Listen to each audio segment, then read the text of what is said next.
Hello to all my YouTube friends, how are you? Without wasting time, let's go to the point. Today we are going to give you an interesting Photoshop tutorial about highlighting in the Navideo style. And we will play a project from The Last of Us game together. So let's go and have the video together. As always, let me give you a brief explanation about the idea of today's project. As you know, we are going to create a view of an apocalypse city, where an ominous sunset stares at it from afar and fills our landscape from the dead and poisoned atmosphere with toxic fumes that spread everywhere. And finally, the main character of our story, dear and lovable Joe. Ellie! You are treading on some mighty thin ice here. Who is going on one of his dangerous and scary adventures.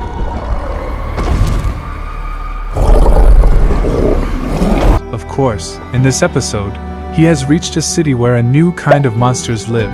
And let's take a look at these creatures' features. I draw your attention to these charts. As you can see, skull eaters are powerful, slow, but very dangerous creatures. And the best strategy to deal with them is to run away at full speed. So his only concern is not runners anymore.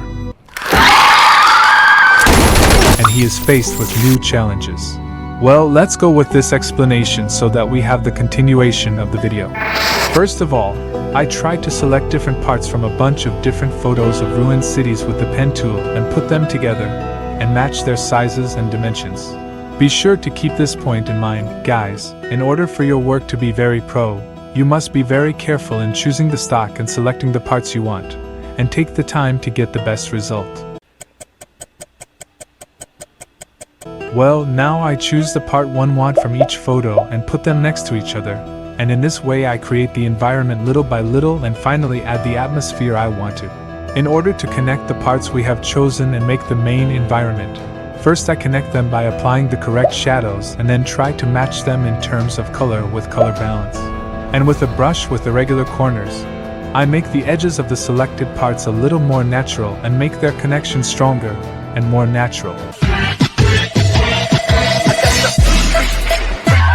In order to make the continuation of our landscape, I will select and connect the desired parts in the same way, and so that you don't get bored. Well, now that our landscape is almost complete, I will go to the sky. And as always, I use the same technique to make the sky, and I use a bunch of different pictures of the sky, and by changing their mode to screen and color dodge, I make the sky and complete the initial construction of the environment. Now that the environment is built, we have to go to stage 2, creating the desired atmosphere based on the light source and what is in our own mind. So I will go ahead with the same color theme of the sky and the light source, and finally, after the work is finished, I will set the final color setting for it. I suggest that you give color, mood and effects to your photos in the same way, which will work much better and more naturally.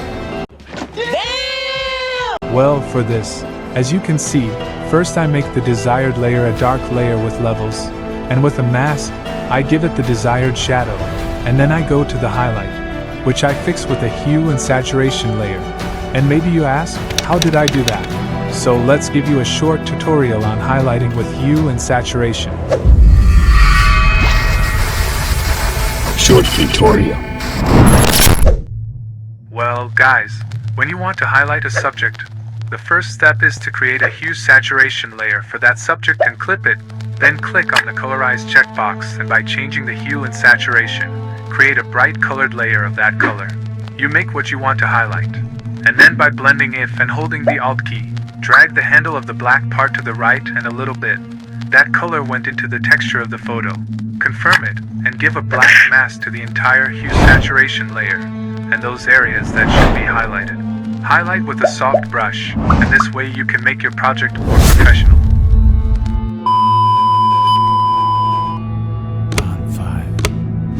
Well, now that you understand how to highlight, I will shadow and highlight the entire environment that I created with the same method, and I will come back until you make a break. 2 very boring minutes later.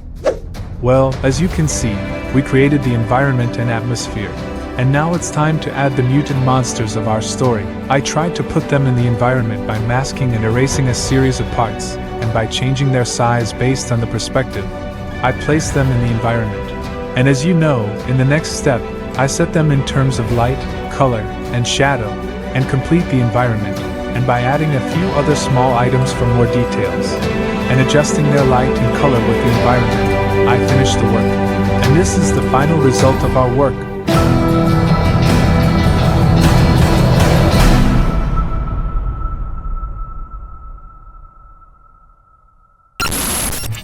Well, friends, this video is over and I hope you enjoyed watching it.